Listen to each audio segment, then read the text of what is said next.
Welcome back to the channel, everybody. My name is Brian Glaze, and I break down college football content. Today, I'm going to talk about Alabama versus Ole Miss game, and specifically, I'm going to talk about what happened to the Alabama defense in the game, because that's the question that's been on everyone's mind. That's what has everyone excited. People are making jokes saying the SEC is the Big 12 now, and when these type of things happen, it's a lot of fun to break down and analyze because there's usually a lot more going on than what meets the eye. There's a lot more going on than what's on the surface. So I'm going to break down a few plays here, and this is probably going to be a multi-part series because that's just a lot of fun. I get excited. As a football nerd, you should get excited with this. But first of all, I truly believe we should be talking about how good the Ole Miss offense is under Lane Kiffin.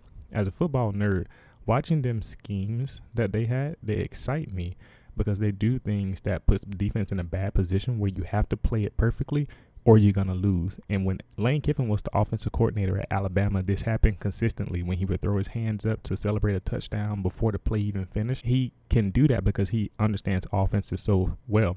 So the talent they have on offense, Matt Corral at quarterback, Jerry and Eli at running back, and Elijah Moore at slot receiver are legitimate NFL talents, and they put that on display in the game. If I was a scout or if I was working for an NFL team, I would send scouts to their games a lot this year just to see more and more of them. I would probably put Jerry and Eli on my team in some capacity. But if we're talking about what Alabama did wrong in light of what Ole Miss was doing with their talented players, the two biggest issues Alabama faced on defense was a lack of gap discipline and missed tackles. Ole Miss got a lot of yards after Alabama had them dead to rights on stops, whether that's on completed passes where there was a missed tackle or just mismanaging their leverage and missing a tackle on the running back. So like I said, I'm going to analyze 4 plays, but before we do that, I want you to subscribe to the channel so that you can be notified of when my videos come out. But to make sure that you get those, click the bell so that you can be notified every single time a video drops. Then I want you to join the Discord so we can have more great college football discussions. And if you want to help the channel, what you do is you watch a video and you watch it all the way through because that signals to YouTube, the algorithm, that you like it. And after that, you watch another video. And by doing that, you actually indicate to the algorithm that this content is really good and we should push this out to more people. That's my algorithm tip of the day for you. Now on to the first play. It's 1 minute, 54 seconds left in the first quarter. And the Ole Miss here, they are going to motion their tight end, number 84, really talented guy. I forgot to mention him as well, to the left. And you see Christian Harris follow him. Now, this is man coverage with 2 safeties over the top. So Ole Miss knows that they're going to get man coverage. And they probably can get away with doing some funky things at the line of scrimmage where the defenders in the secondary are going to have their back turned to them. And this is a play action pass. So watch Chris Allen. He plays the tight end, number 84, motioning back across well. So that's good. He sees a motion across and he's like, okay, something may be going on here. So let me not just rush up the field immediately before he then continues pursuing to rush on Matt Corral. That's all good. He gets upfield close on Corral, and that's still good. But then he rushes forward to get the sack himself. And that's what's bad. So Matt Corral is too talented for you to do that, Chris Allen. Chris Allen, you're not the most slender guy in the world. You don't have the most amazing quickness or fluidity in your hips. There's no way you can keep up with Matt Corral if you don't catch him. And he didn't catch him because you can't hang with him in space. He should have maintained his leverage on the edge and let his backside defenders and the pursuing interior players clean up for the sack. Instead, Matt Corral takes the advantage here with a slick sidestep and has free reign to make a play. And that's exactly what he does. I'm not analyzing what the offense did here, just showing you that that's what happened. Like, you can't catch the guy if he's too talented to do that. And so this is just like a microcosm of what was continually going on. So I'm going to show you another play here. This is still early on in the game. Ole Miss is in 11 personnel. Alabama's running a nickel defense, obviously, to match what the offense is doing. Ole Miss motions the wide receiver number 8, Elijah Moore, pre-snap on the jet motion. At the snap, it's a play action to the running back Chris Allen, and he gets off the ball and pressures Matt Corral immediately. The ball is popped out to Eli. At the time of the catch, Battle closes in and LeBron Ray is closing in as well. So Battle breaks down for the tackle, but he completely whiffs on the play. I like that he forced Eli back inside toward LeBron Ray, but as we see, Eli squirms out of Ray's tackle as well. And to be fair, Eli is small and squirrely and talented, so it's not crazy, but still you have to make this play. Moses and Fedarian Mathis closing in helped force Eli back inside more, where Will Anderson finally wrapped him up for the tackle. But that's a lot of work to go through for one tackle that got 1 yard. when the first two guys should have been enough from the outset. But that's what happens when you don't make your tackles. And so on that note, we're going to go to another play here. So Ole Miss is also still fairly early in the game, first half. Ole Miss is in 11 personnel again. So they did a great job of forcing Alabama to spread themselves out by making sure they had at least 3 receivers on the field most of the time. So the tight end's playing the left side up back here. The running back is set to the right. Alabama has 6 people on the front, and there's 6 blockers on 6 defenders. So Ole Miss made sure that they were never at a disadvantage in the front.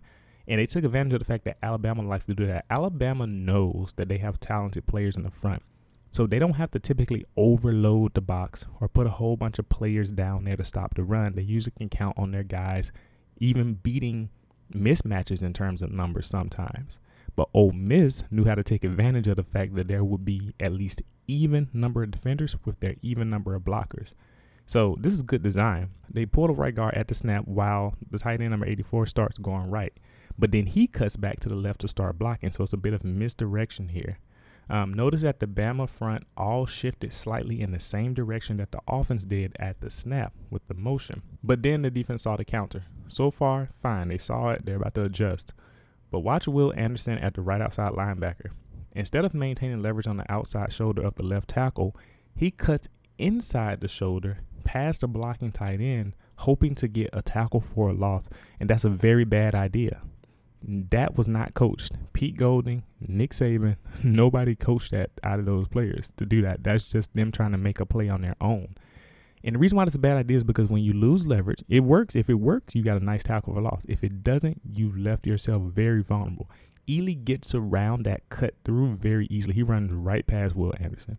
And Christian Harris, who is the linebacker hoping to pursue and keep going on the average and push, Eli wide or force him back inside, he tries to pursue, but Eli ran unimpeded because there was no leverage out there. And he already gained his top speed or gained his acceleration. There was no way Christian Harris is going to catch this man. He can't keep up. This is an easy first down run that could have been avoided if Will Anderson just maintained his leverage on the outside rather than cutting inside the left tackle trying to get a tackle for loss.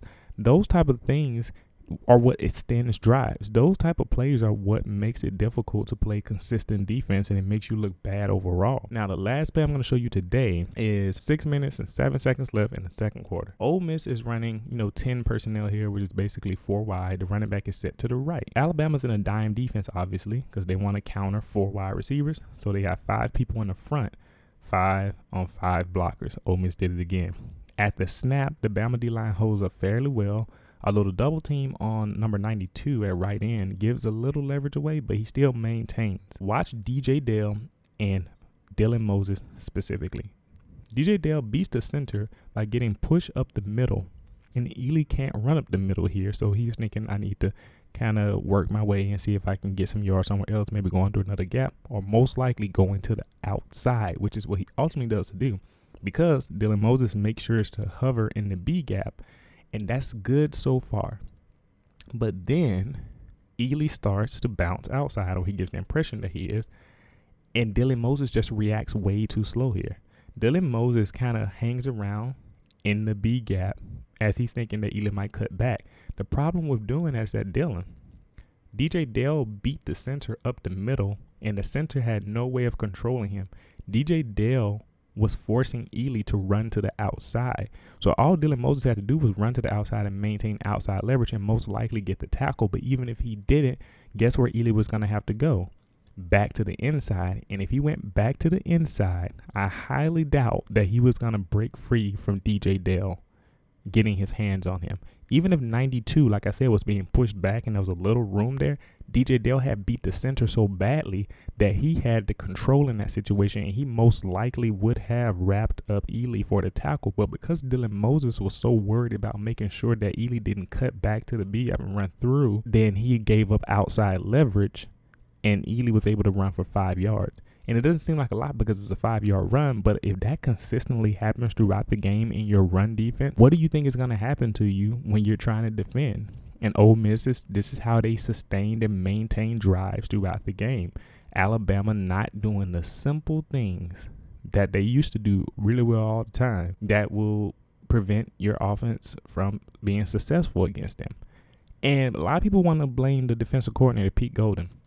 You know, I don't know.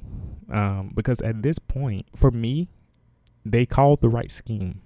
They put it out the right way. The players know what they're supposed to do. They just didn't do it. I don't know if people are like, they call him Charlie Strong. I don't know if putting Charlie Strong in will change that. I don't know. What do you think? But at the end of the day, I actually still have confidence in Golding because Nick Saban has confidence in Golding. I think the players just have to learn how to be confident in themselves. That's my opinion right now. I'm going to do more plays from this game, break down more of the defense, but we'll see what happens as we go along. If you enjoyed this video, check out the video to the left here, as it'll show you a video that the YouTube algorithm recommends for you. And if you want to see a video that I made last, check the video on the right. Thank you for watching. I'll see you next time.